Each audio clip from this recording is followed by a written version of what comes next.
Hello hello तनी बुलंद बनाओ चाय चाय के लिए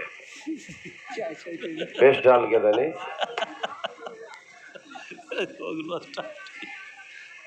लोड देख रहा हेलो और बुलंद हेलो हेलो हेलो, इनको थोड़ा कम रखो। ले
हेलो,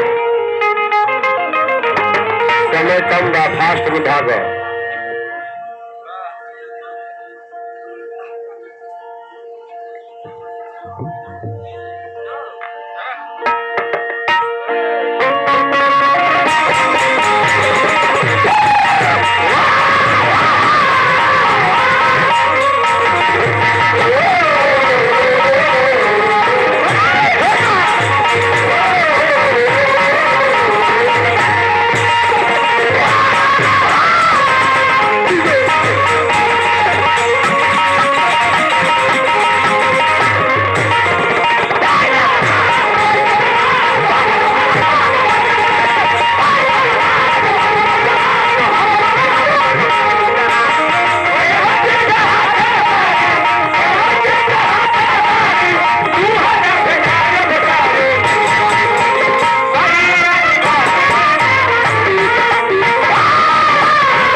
बोले प्रेम से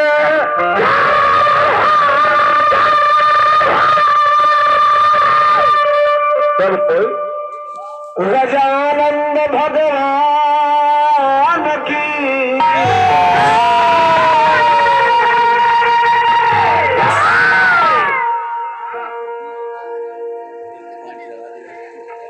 सबसे पहले हम जनता जनार्दन से हम अपने नवयुवक साथी से प्रार्थना करेंगे कि कम से कम कुछ हो बोले तो बुढ़बा को पागलों समझ के सुनिए शांति। सही बात। अगल बगल में हल्ला कीजिएगा, अनबैलेंस हो जाए।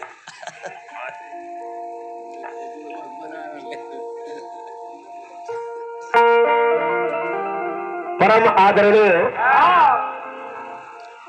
श्रोता समाज, दूर दराज से आए सभी आगंतुक, कीर्तन प्रेमी, मानस प्रेमी, सत्संग, कथा, प्रवचन, कीर्तन, अध्यात्म मनन चिंतन करने वाले सभी बड़े वृद्ध नौजवान साथी, मंचासीन हमारे सभी जनता जनार्दन, गार्जियन, बड़जन, परिजन, इस ग्राम भुसड़ी गांव के वासी, अगल बगल से आए हुए हमारे पास पड़ोसी के निवासी, दोनों पक्ष के कलाकार, बड़े भैया श्री श्रवण यादव जी के भी, समूचा लखीसराय के जितने भी कलाकार आए हैं उनको भी, आई ग्रामीण वासी को, साथ में हमारे सामने बैठे दाहिने बगल में बैठी हमारी माता, बहन, बेटी, आप महानुभावों को हम कलाकारों की तरफ से कितना बखान कही जाओ।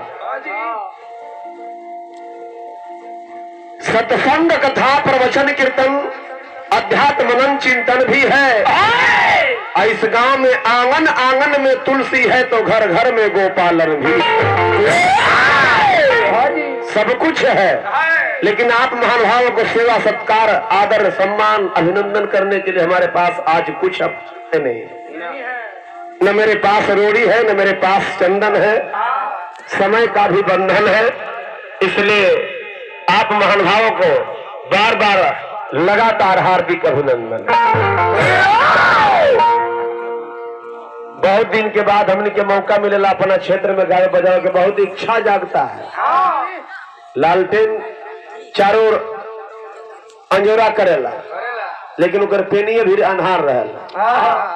आरा, बक्सर, बलिया, छपरा, सिवान, गोपालगंज, पलामू, गढ़वा, लातेहार, चारों ओर हम घूमते हैं। यूट्यूब पर आप लोग भी देखते हैं, लेकिन अपने जिला में बहुत कम प्रोग्राम हमने को होता है। क्या है? अब एक बहुत कारण है, इसको नहीं बोलेंगे। जिनका अंगुली पकड़ के हम गाना बजाना सीखनी, आगे पीछे घूमनी, वो भी महान भाव हमन के गुरुदेव यही धरती के पुत्र, यही सपूत वीर यही के हैं। मान्य हमारे हाबू नगर से ज्येष्ठ भराता श्री हमारे गुरुजन, मान्य बड़े भैया श्री जवाहर यादव जी, वो भी पहुंचे हैं। उनको भी चरण में भी बार बार श्री शंकर यादव जी की तरफ से प्रणाम नमस्कार और हमारा भुसड़ी से तो जानिए रहे हैं, जिनके द्वारा इस माध्यम से हम लोग दोनों भाई पहुंचे हैं यहाँ पर पटना में। हमने के बिहार की राजधानी पटना में हम लोग को ले जा करके बोला कि जो घर के भाई भतीजा प्यार दुलार सम्मान मिलता है इनसे, शायद अपने एक कोद्र के पैदाइश अगर भाई भी हो तो उतना प्यार नहीं मिलेगा। जो प्यार दुलार मिलेला कतनो बड़ा झुंड है। मान लीजिएगा मेरा बाबूजी, हमारे पिताजी बहुत कमजोर है, लंगड़ा हो गए, लूल्हा हो गए, शरीर से कमजोर हो गए, आके करो बाबूजी दूसरा के बाप अगर यदि खूब बुलंद है, खूब सूरतगर है, खूब धनी मनी है, तो बताइए लंगड़े लूल्हा के अपन बाबूजी कहोगे कि वो करा कहोगे बाबूजी? है कि मतलब जी कहीं के कोई कलाकार आ जाए, लेकिन जो ना घरी पटना राजधानी में हम लोग पहुंचते हैं तब हमारा सिपाही जी के सुरेंद्र भैया के साफ बुझाला जी हमारे भाई पहुंचे हैं, हमारे भाई, इनको किसी तरह से कोई दिक्कत नहीं हो। हारना जितना तो वीरों का काम है, लड़ता है वो गिरता है, कभी उठता भी है, लेकिन अपना खून को अपना पहचानना है। वो प्यार मोहब्बत हम झलकता है तो हमारा सुरेंद्र भाई सिपाही जी, और यही प्यार हर आदमी को होना चाहिए कि जहां भी जाए अपने को पहचाने, उससे प्यार मिलता है, सत्कार मिलता है। फटकार तो कभी भी कोई दे सकता है, लेकिन जो प्यार मिलता है वो करे। हम इतना ऋणी है कि हम पूरा नहीं कर सकते। इसलिए हमारा सुरेंद्र यादव सिपाही जी के भी हमने तरफ से मानस मंडली की तरफ से हार्दिक स्वागत। हमारे पास तो कुछ है ही ना, कुछ तोहरा दे दियो। 2 स्कॉर्पियो रहते तो आज हम एगो तोहरा दे देती हो। हाँ, अफसोस सबसे बड़ी अफसोस की बात है कि 2 शादी कैले रहती हो तो एगो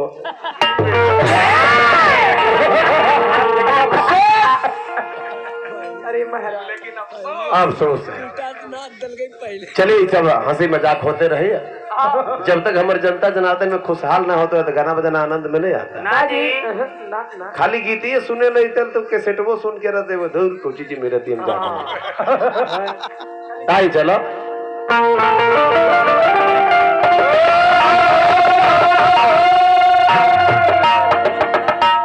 बहुत आई। सबसे पहले वही दरबार में हमनी के सब कोई माथा टेके के चाहिए, सब कोई के चल के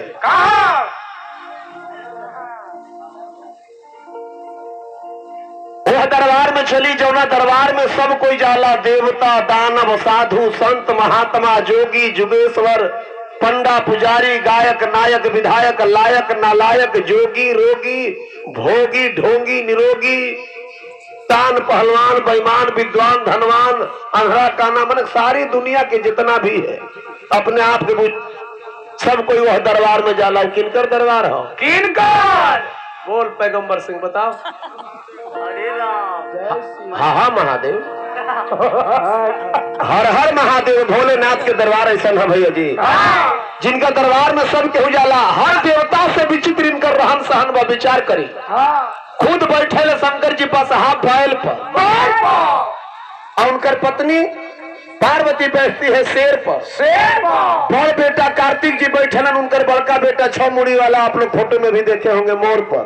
और छोटका बेटा जो गणेश जी जो सूढ़ लट गई है गणेश भगवान वो बैठे चूहा पर। और फूल के माला के जगह पर अपना गर्दन पे रखे हुए है विषधर गेहूमन सांप। मिला के देख लीजिए कि केकरो से केकरो कोई बनाव नहीं है। एक तरफ बाघ एक तरफ बैल, एक तरफ सांप दूसरी तरफ मोर, एक तरफ मोर दूसरी तरफ चूहा और चूहा के दाहिने ओर से हाथ सामने गेहूमन सांप। बताइए चूहा अगर मिल जीते खेता में सांपा के तो प्रणाम करके घूमिए। कहे मतलब आप लोग समझ गए इसलिए हंस रहे। इतना दुर्घटना घटित परिवार है शंकर जी के अटपटांग है जो मतलब देख के भी कहे के मतलब है घर गांव जिला जवार परिवार कैसनो हो लड़का परिवार होकर के समेट के चलिए उस शंकर जी के परिवार से सीखना चाहिए। तनिको मौका मिली बाघ बैल के खा जाई, मोरवा जन्म तो सांप के खा जाई, और सांप के मौका मिली तो गणेश जी के सवारी जो चूहा बा खा जाई। तनिको शंकर जी के परिवार में सावधानी हाथी जबरदस्त दुर्घटना वह परिवार से सीखे के बाद गणेश चलो माइक वाला भाई ए ऑपरेटर साहब बंद हो जा रहा है यार, छोट छोटा करता है। अगर तनी बढ़ा दे सबके पहुंची तो उड़ने लगा गप से हेरी लगा ना खोल में तो हटाओ चलो जब बीमारी नहीं दे रही हो क्या वो चादर हटाओ दे पर साउंड बढ़ा दो सबको।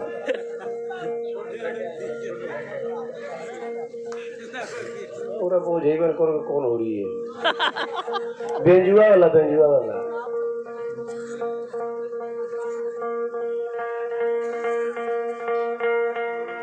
अरे बोरे रे छोटू रे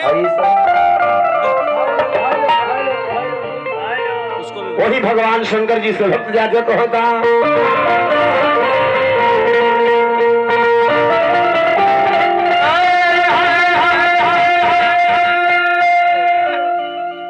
करीपुर घोर रंग खाल धतूर भंग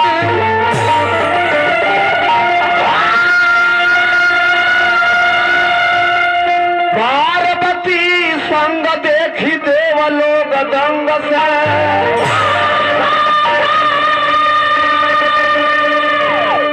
डमरू त्रिशूल खंग खटवांग भाल चंद्र असिरंगी सुरंगी राग निकिसत मृदंग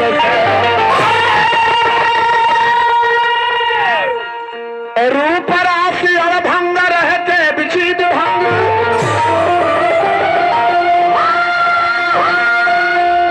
जटा झूठ पीछ गंग निकिसत तरंग से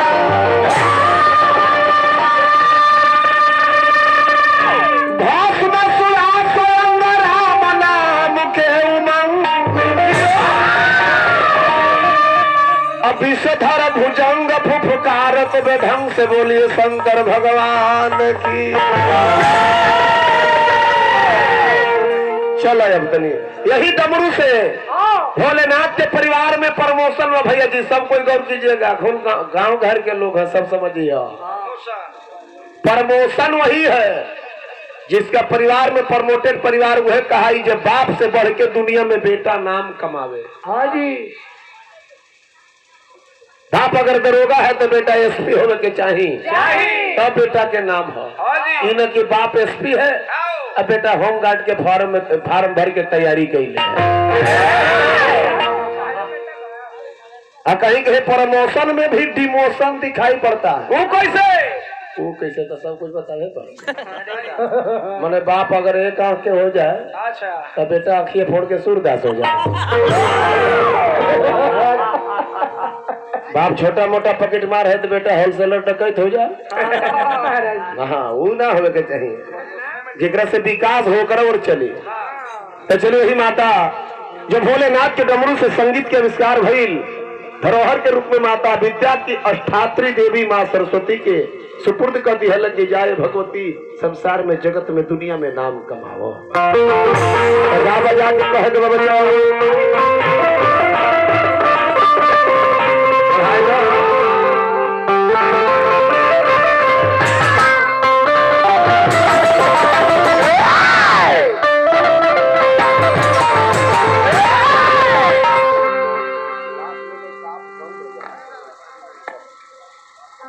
कहत भक्त एकदम देहाती भाषा में कि हाथ जोड़ी पड़ता ये भोजपुरिया है। तानी बानी आड़े बाड़े लगा तो वो भोजपुरिया अपन भाषा में बोलो कि हाथा जोड़ के परो यू गोड़वा गे मैया। भाषा वो है चीज वही है खाली बोले के मैंने ताड़े लगा दलो ताड़े रे पाड़े आड़े बाड़े ताड़े पिया हाथ जोड़ी पड़ता अरे भैया भैया सार दे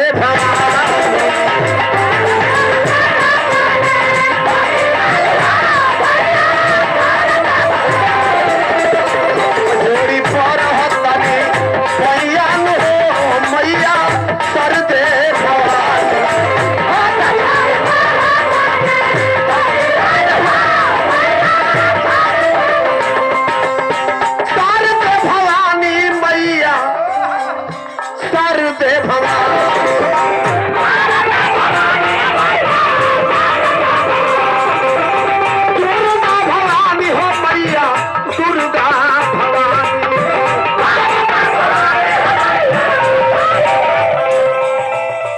हाथ जोड़ी पर हाथ जोड़ के पर भैया हो भैया अहे सार दे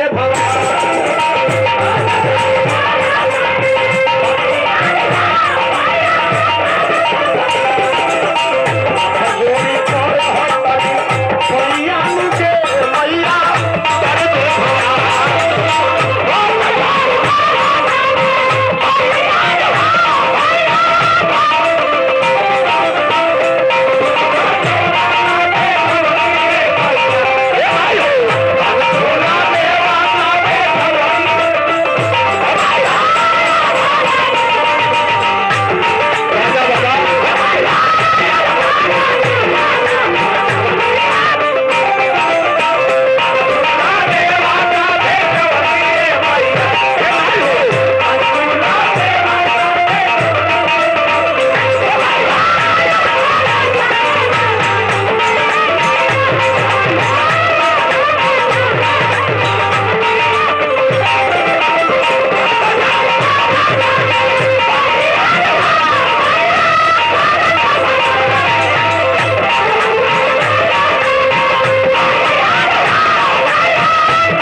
एकदम शून्य पर चल जाता। कलिया जेकरा बाद में नाम पड़ल कालीदास। गांव के लोग उनको कहते थे के है तो की करिया ठाया रहल है वो करिया ठा तो बोल करिया ठाया रहल है वो कालीदास का है। वैसा महामूर्ख दुनिया में कोई नहीं था। जौना दास के दाढ़ी पर बैठा रहे वो डढ़ियों काट रहे थे वो करेठा। जौना गाछ के दाढ़ी पर बैठा रहे दाढ़ी काटत रह आवे जाए वाला आदमी से कहे जे तनी भर के चल जियो ना तो दाढ़िया काटो यो गिर जीतो तोर कपड़े पर। और ओकरा ई पता नहीं है कि हम एकरे पर बैठल ये बेटा हम के बेटी इतना मुड़वा को दुनिया मिलते हैं। एगो हल लक्ष्मणवा नहीं दो वाल्मीकि जन कहा है पहले रत्नाकर नाम के उनका नाम रहे रत्नाकर। एक नंबर के चोर डकैत हत्यारा पॉकेट मार जे कहिए दागी बलात्कारी सब को मन करम के जरा राम राम कहे खातिर कहल गई तो मरा मरा कहे। लेकिन माँ के जब कृपा हो गई तो उल्टा नाम जपे जग जाना। अब वाल्मीकि भयो ब्रह्म समाना इतना बड़ा ब्रह्म ज्ञानी हो गई। लेकिन राम के जन्म से लेके पूरा राम के जीवनी लिख दिए राम के जन्म होने से पहले। यही से पहले माई से भक्त का कालिदास करी अठते कभी तू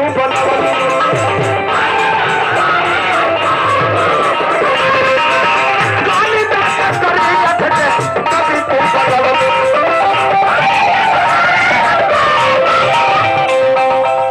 ए मैया डाकू रत्ना करके नाम चमकार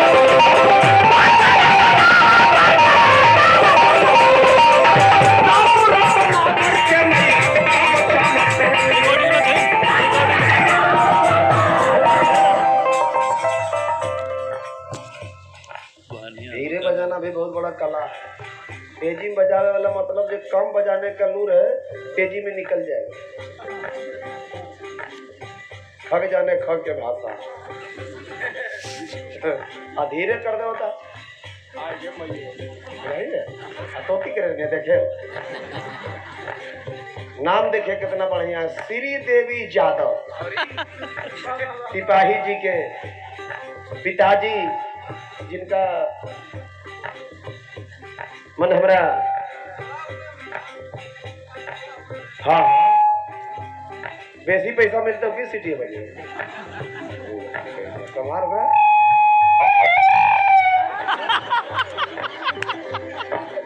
हेलो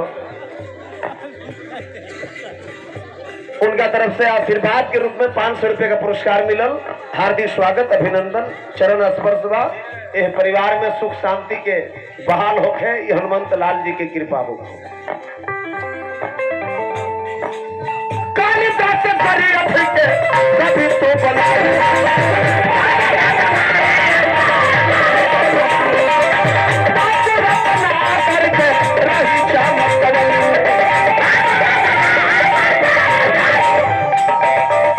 मैया बबुआ पर विचार कई दो मैया जय हो मैया बबुआ पर विचार कर दो मैया सर दे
पैसा मिलो लोगों तो बंद करते हैं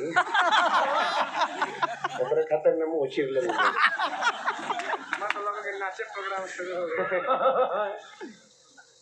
कृष्णा यादव जी दोनों के नाता तोरो बाजार चल गई तो हम तो गेले ही।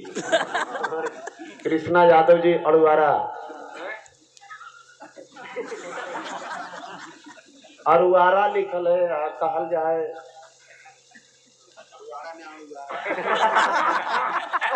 चलिए भैया के तरफ से बहुत बहुत पुरस्कार ये है नंबर कहो कि नहीं। कृष्णा यादव जी अरुआरा के निवासी उनके तरफ से ही बहुत बहुत पुरस्कार मिले। पैसा तो हम तनी को दिक्कत मत की ना दी अभी जितना दीजिएगा भोरे होते उतर उनकर पॉकेट में दुगना हो जाएगा ये मेरा गारंटी है। नहीं विश्वास है तो कोई देखे 500 भागा बैंक नहीं खाई तुरंत देगा। अगर डबल नहीं हुआ तो हमारे मोबाइल पर फोन कीजिएगा काहे कि 24 घंटा हमारा मोबाइल स्विच ऑफ रहता है। मास्टर जी सब ज्यादा ना रखिए को चाहिए हो तो गेले है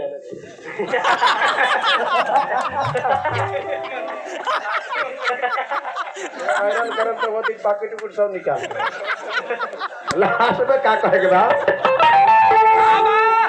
अरे सारा जगत के मैया तू ही हो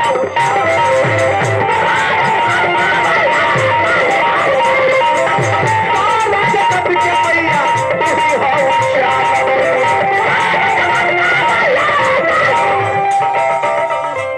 इतना जगह है तो ये उन्हें तो नहीं ढेला उला मार होगी आगे बैठा सब जेन बैठे ओकरा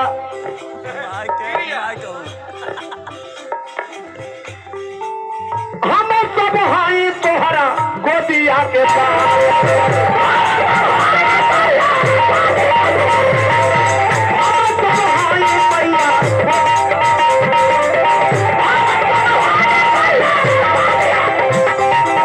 मैया न पढ़वे कैनी न लिखवे कैनी न पहलवाने भैनी न पूरा विद्वाने भैनी पढ़नी न कौनो पढ़नी न सारे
अभी काल को ठोको करो बैठे भैया हमारा ओम प्रकाश यादव जी की तरफ से फिर 100 रुपये का पुरस्कार मिलल। देखो इनका दुगना नहीं होता तो हमारा धोरे को मिलल कहो हमारा मोबाइल पर फोन करी है कब जब आढ़ा मोड़ पार कर जीवो तब बहुत बहुत पुरस्कार हार्दिक स्वागत अभिनंदन बाबा तोहरे से तान से मैया बैजू बिहारी अब तोहरे से गुरु राधा कृष्ण जी नाम कमोलन ऐसा ना हमने क्या भागा हो गई निजा गुरुदेव राधा किशोर यादव जी आज से 3, 4, 5 दिन पहले ये दुनिया छोड़ के चल गए। अब ये महसूस होता है ना कि मतलब माई बाप और गुरु के रहला पर कैसन बुझाला। गलतियों करबो चाहे कुछ हो करबो, बदमाशियों करबो, लेकिन जब जाइएगा तो कुछ लड़ियों जाते थे तैयो कुछ जाके बोलते थे कि ऐसे आप किए तो हम ऐसे हो गए। रुका ना, को बहुत बड़ा काम हो गया। और जब नीमना चलते बने रोड पर तो कबो न कबो कभी एक्सीडेंट हो जाए।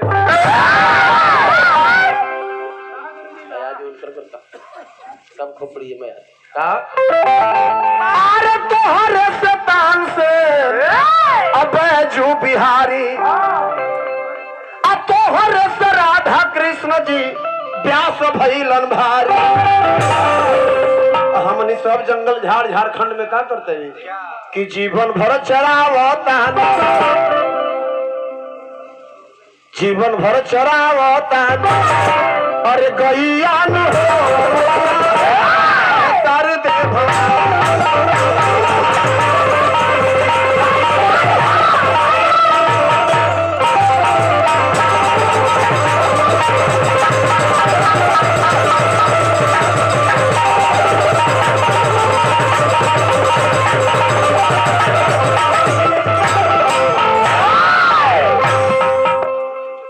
समय हमारे देखते रहिए, बेसी नहीं हो गए। 5 मिनट में तो प्राण निकल जी। आगे बढ़ाओ, बढ़ाए के मैं कहो होने से नहीं वो टू टाइम नहीं काटे हैं, येने से होने जाए चाहे होने ऊ कमी आप लोग के ऊपर है। 2 सेट धर देते, इधर बंद होता उधर चालू, उधर चालू तो इधर फूफा। कहाँ नवरात्र चल रहा हलवा उहे हो कि तोहरे दुवरिया होला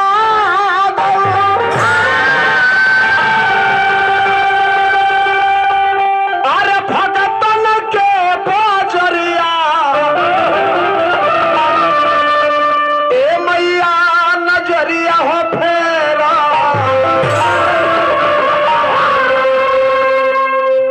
अयर जी करेला भिखरिया हो नजरिया हो फेरा।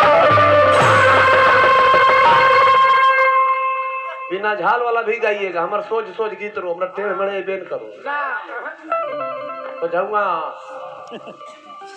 खाओ सादा जियो ज्यादा, बोलो कम रहेगा देह में दम। अरे तोहरे दुवरिया होला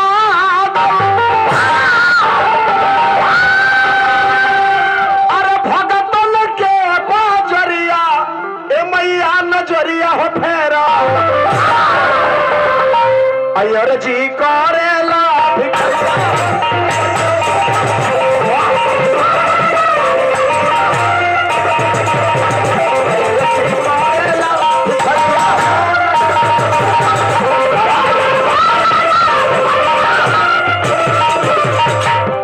मिनट लइए पर तोड़ो तो अच्छा।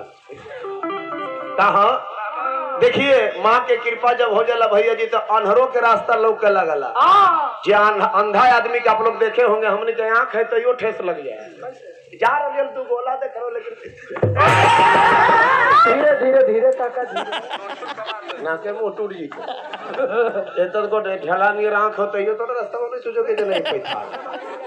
आय अनहर आदमी के देखी कि माँ के कृपा जब हो जाला रास्ता नाप देला कि इतना देरी में इतना फलाना जी के सिपाही जी घर के जने अनहर आदमी देखे हैं कि नहीं। उन केकरा दृष्टि से चलते डंटा नहीं हुआ तो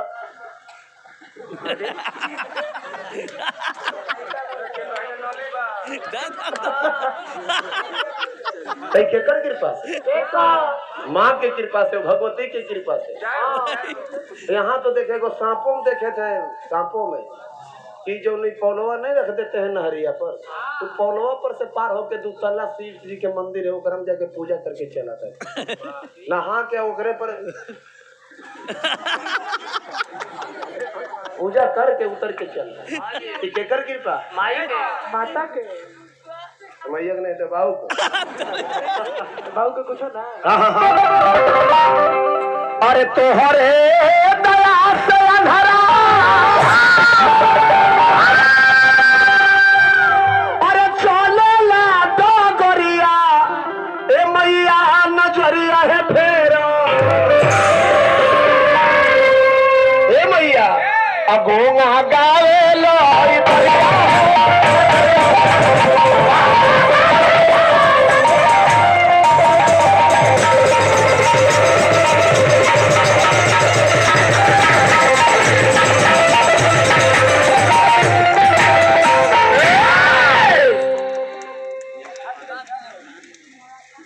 अभी रुकले रहा मैंने एकरा बिनु सरस्वती जी नहीं थे इनको बैठाइए अभी पहले कुर्सी पर। चरण स्पर्श करिए। भजन में देखिए भैया जी भजन कीर्तन दोनों देखो वही लेके बात गड़बड़ाइए रहे मैंने एकरा बिनु कौन अभी दिक्कत है अभी बैठती की बैठतो हमरा नहीं पता अच्छा आओ आओ आओ मालकिन आओ बैठी आओ तोहरा बिनु कुल बिस खा ले आओ घोड़ा मोरन बुतरुआ न तो बैंड कर देते बैठ जा आओ नीपल पोतल है तो हाँ हाँ बैठ बैठन देवी तोहरे नवरात्र नहीं चल रहा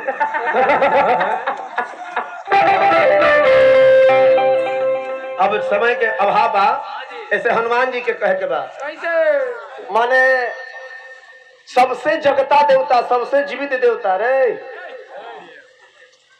शादी भी आओ सबसे जगत देवता सबसे जगता देवता सबसे आज भी चिरंजीवी देवता के हैं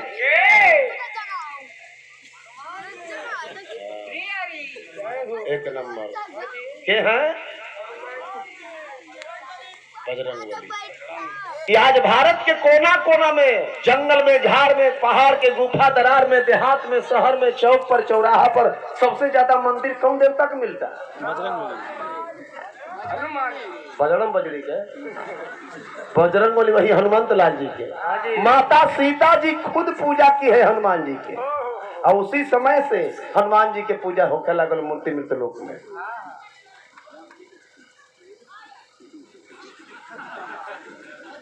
कहा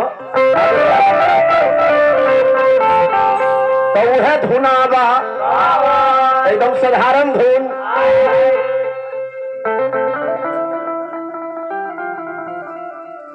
ध्यान दिया काहे दरिया में हो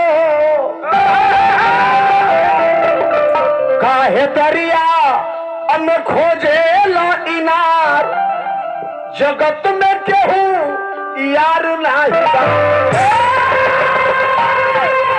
भाई जी सुख में दुख खोजना और दुख में सुख खोज लेना विद्वानों का काम है दुख में सुख खोजना है लड़का है दुख में सुख और सुख में दुख दरिया में खोजे लइनार अरे दरिया में पानी के दह में तू बैठल है रे बोका अब कुआं खोज रहे हो पानी पिए एकरे कह जाए जेकरा जब तक संतुष्टि न आई ओकरा जिसको जीवन में सब्र नहीं है वो अपना कब्र कोड़ ले जवानी ले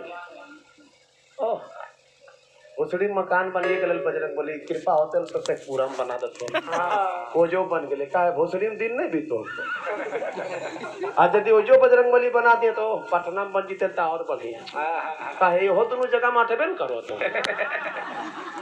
पटना में भी बन गया तब इच्छा जागता है कि बजरंगबली अगर यदि दिल्ली में बन जाता भगवान की कृपा भर ओजो बन गई तो चला पूरा हो जाना दिल्ली तो हो गए बॉम्बे में बन जीते अब बताओ बॉम्बे में बन जीते 3 जगह में नहीं हट रहा संतोषे नहीं है बॉम्बे बॉम्बे करते करते एक दिन अचानक घटना घटलो लंबे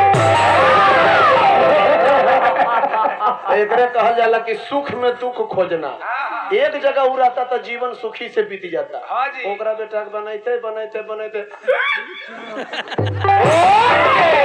देख के बोलो कि कहाँ इसलिए ई भइल सुख में दुख को खोजना आ दुख में सुख को खोज लेना झोपड़िए में ये लेकिन अपन परिवार बाल बच्चा के साथ ओकरा से बड़ा सुखी दुनिया में कोई नहीं खूब दौलत कमा रहा कहाँ है तो बॉम्बे में लॉकडाउन लग गया 7 महीना से औरत रो कैसे हमार नाथ जी होतखिन कैसे हमार मालकिन होथिन कैसन बन रहा बैठल रहे चुपचाप हल्का बड़ा तो अंग्रेजी बतिया में हमरा बुझो बैठ जाओ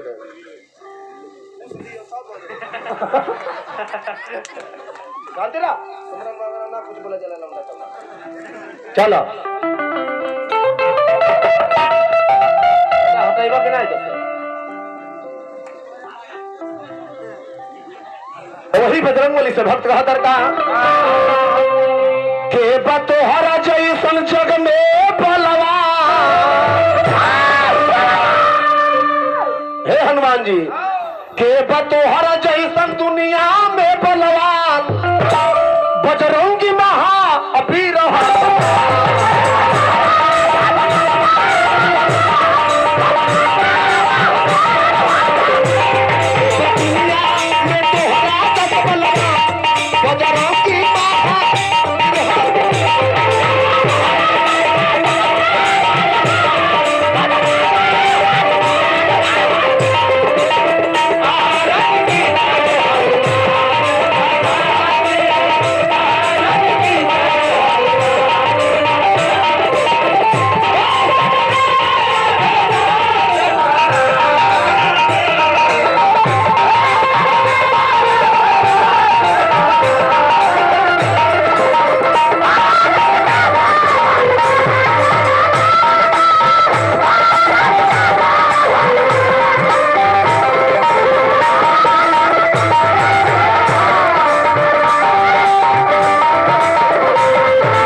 एने कोहर निगल गलिए आ भोजपुर में कोहर लील गईला। सूर्य भगवान के बचपन में ही बाल समय रवि भक्ष लियो, बचपन में ही छलांग मारे और सूर्य देव को मुंह में डाल दिए, निगल गईले। अंधकार हो गई दुनिया, देवता लोग त्राह त्राह करे लगले कि भगवान अंधकार हो गए, हनुमंत लाल जी कृपा करी उगल दिहले। तो जाके सूरज देव के लीला अनि होरा कोइले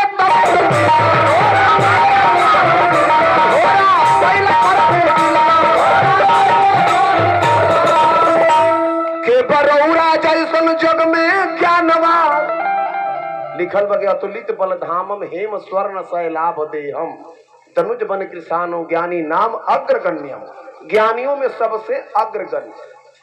बानर जाति में जरूर जन्म लिए लेकिन ज्ञान में अग्रगण्य, अग्रगण्य सबसे आगे।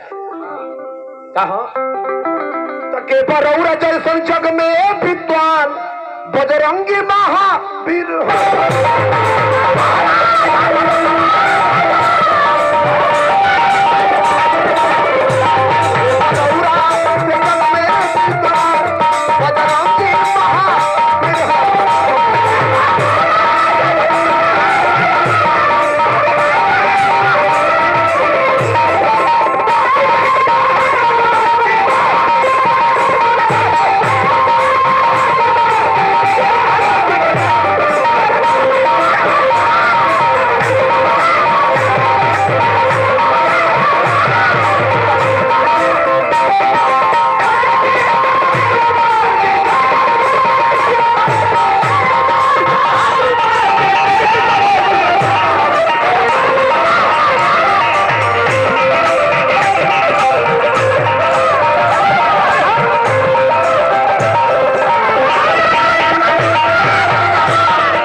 बिरंची मैंने ब्रह्मा जी के नाम बिरंची। कहाँ के? लोहान के भूतपूर्व सरपंच नाम बोलो जी, कौची हल्के तो है बोलो। सरपंच साहब, भूतपूर्व सरपंच साहब लोहान के।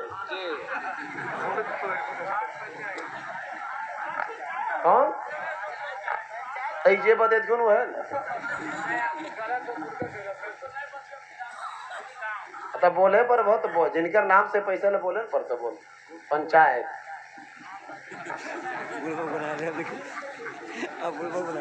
देखो अभी तो है बोल